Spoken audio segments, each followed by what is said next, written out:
Studio.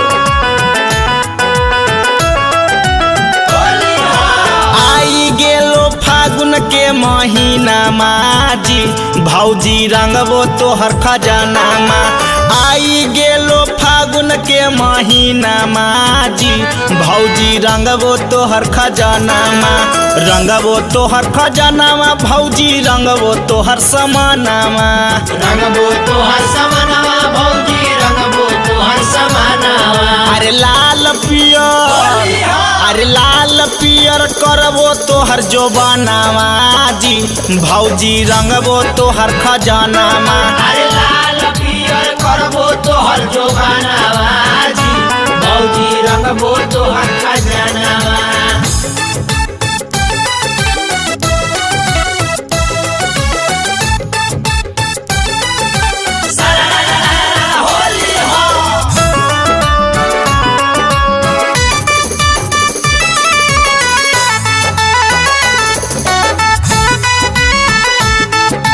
होलिया में फायदा भौजी देवरे से उठाला। अरे होलिया में फायदा भौजी देवरे से उठाला।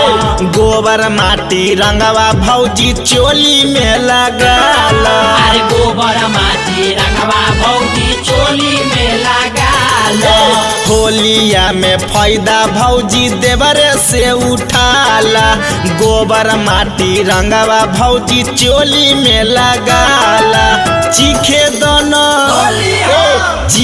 दाना पुआ पकमाना जी भौजी रंगबो तोहर खजाना मा।